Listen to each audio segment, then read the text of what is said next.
right, good morning. It is Milby in the Morning on this Monday, January 21st, 2019, Martin Luther King Jr. Day. And really? You're going to do that already with the smiling thing? Yeah, that's awesome. What I do. Sorry we're a little bit late today. I left some equipment out in the cold and apparently it didn't want to work for a while. So I had to figure that out. It was me. You left me out in the cold. All right. Well, I'm Greg Milby. Joined with me today is Joe Bennett of the Eric and Joe Show, also of Heartland Communications.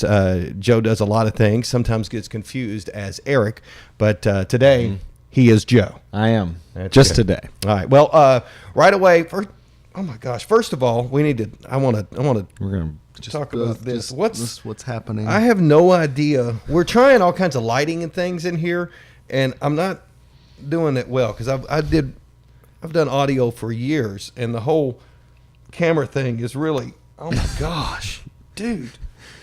You look like you're beautiful to me, Greg. Let that be known. Stop it. How did that happen, man? I cut my hair, and it was supposed to take care of that. It's the lighting. It really is. Because so? when I'm next to you, it just looks it doesn't like look that bad. No, oh gosh, it's Rapunzel basically over here. You know. Okay.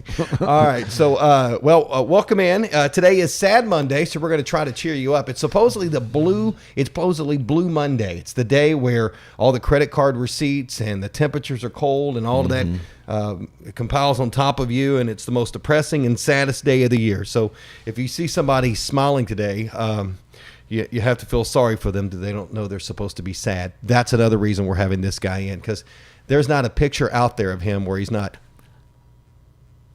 It's my go-to. That's good. It's my go-to. Do your kids do that too? Or Yeah, they do have their own thing. No, they both do the face. Now, my son has started to make some strong choices where he will look very creepy at the camera and kind of do like. So he's developing his own style. Yeah, and I appreciate that. That's good. They got to have their own styles every once in a while. That's for sure. The big weekend. We got to talk a little bit about the NFL over the weekend. First of all, we'll talk about the Rams and Saints. Great game, 26-23. The Rams beat the Saints, but we all know what happened. If you have not, you probably have not been on social media or anywhere. Probably one of the worst officiating calls I think I've seen in a really, really long time. It was terrible. If I'm a Saints fan, I'm furious, like so angry about the non-call. It could have been called for like 3 different things. Yeah, but there's not much you can do about it. I know Jennifer and I were talking last night that they were going to complain, going to file a complaint or something to the league, but they're not going to go back and replay that portion of the game. It's over with. It's done. Right. So the Rams advanced to the Super Bowl in 2 weeks, and the other one.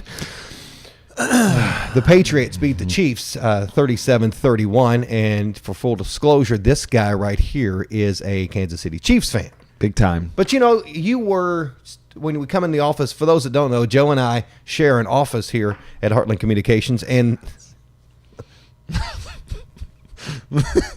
it's all day. There you go. So I come in, I was expecting to have to cheer you up. But no, you were fine with it. So why, as a Chiefs fan, were you fine with that victory for the Patriots? Well, I don't want to say fine. I had resolved that they were going to lose. When it got to overtime, when it's a coin flip and Tom Brady gets the ball, it's over. Right. I mean, it's just he's the greatest ever. And I hate that rule. I hate the rule that Patrick Mahomes, our best player on the Chiefs, doesn't get a chance to touch the ball in overtime. I've never gotten that. I get, it's overtime, it's NFL, but you're going to the Super Bowl. It's the playoffs. Right. There should be an equal chance.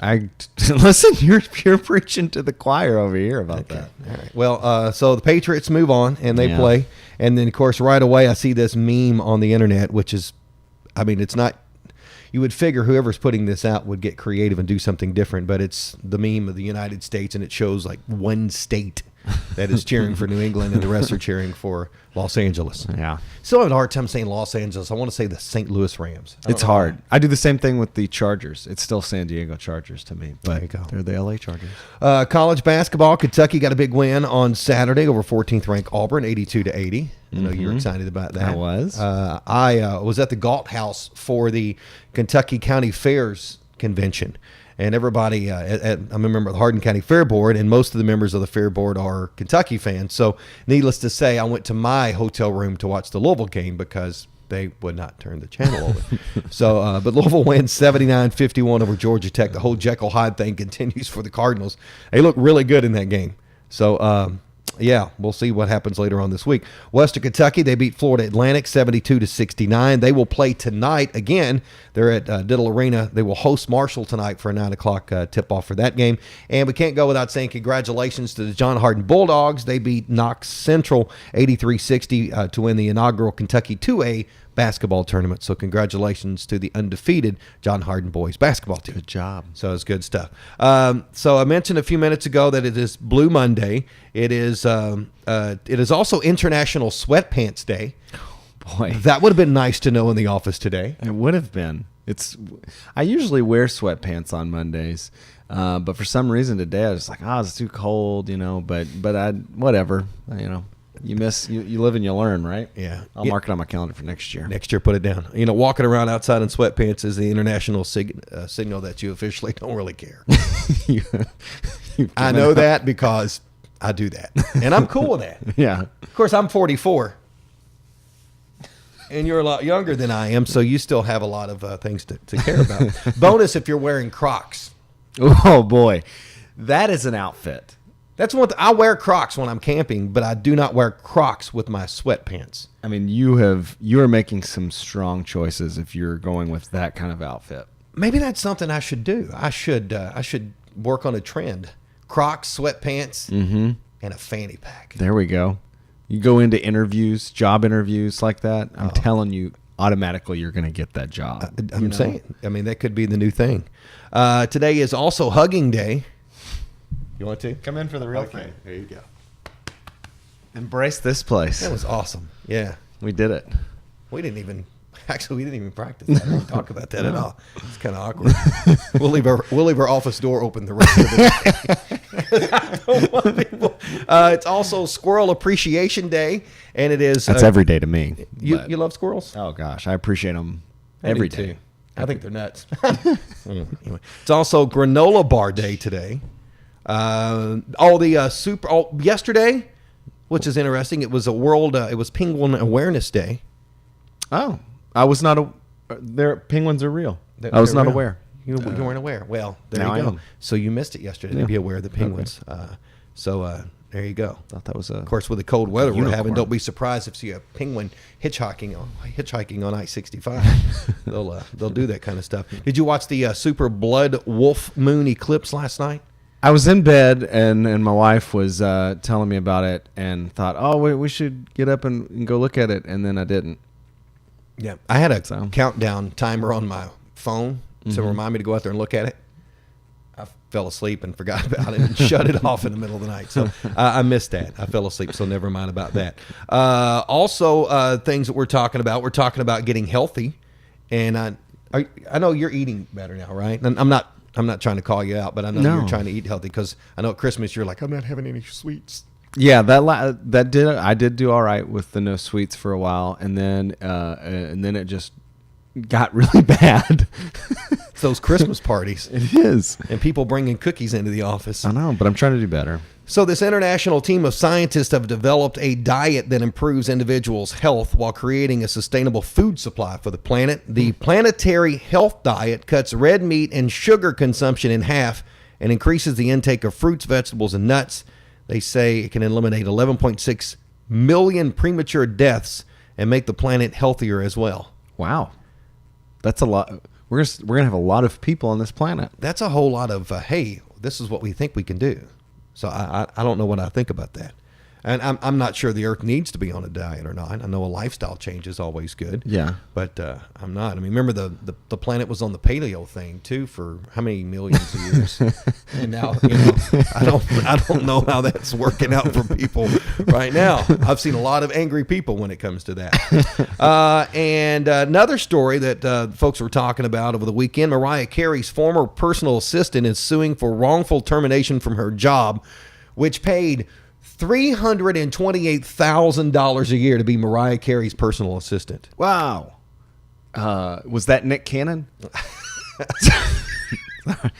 Sorry. Sorry, Nick. It's on. Yeah. Which, by the way, I liked him better on America's Got Talent than Tyra Banks or this other dude, the Terry Crews. Yeah, Terry Crews. Yeah. I liked Nick Cannon better. Have you watched The Masked Singer? No, I've not. It's insane. Do you like it? I really did kind of enjoy it. The episode I watched, spoiler alert, it was last Thursday, I guess. They reveal someone at the end, and they reveal, I actually guessed it right, and it was Terry Bradshaw.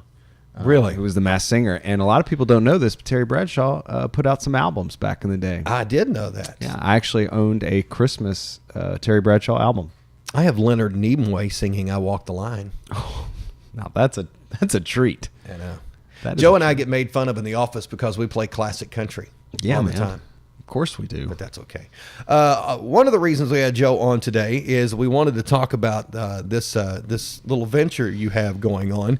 You are doing acting and improv classes for youths and adults. So I'll hit this magic button here, Boom. and that'll come up there and tell us about that. So I know your first class started this last Thursday. Is it too late to participate in this? No, it's actually not. So we meet on Thursdays at Studio 111, which is right behind the Pizza Hut on Mulberry.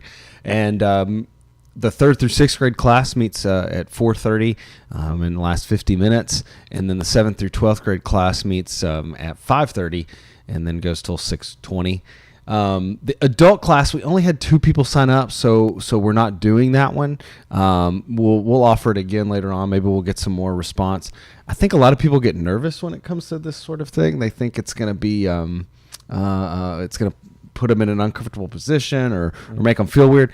It's way more fun than people think.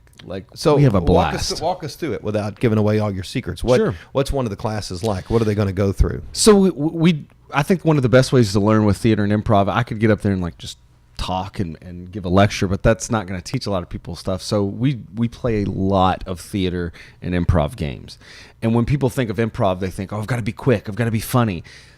With improv, the goal is not necessarily to be funny. You're trying to create real scenarios, real situations, and the funny will happen. That's because life is funny, right? And so you're trying to build teamwork. You're trying to listen to one another. You're yes-anding, which is a big improv rule. Ultimately, what I hope people get out of this is that it's not just these things that we can apply to our life on stage, but these rules, these things, these lessons we can learn from this really apply to our everyday life. And that's kind of the goal of what I'm trying to get across. And really, we just have a lot of fun. I laughed so much this last week, and we had a blast. So how did you get involved with acting? I know, and just in taking it, putting a second part to that question, I know with your love for acting, the Eric and Joe show was born. So how did that come about? And first of all, how did your love of acting start to fester? We'll say? Well, I was pretty shy, honestly, as a kid, until really I met my older brother, my stepbrother, Jack. We started making these weird we would do radio programs at our house. We would just record on an audio tape, and it was the Booger Brothers, because you're picking on each other. We would still use that. Yeah, exactly.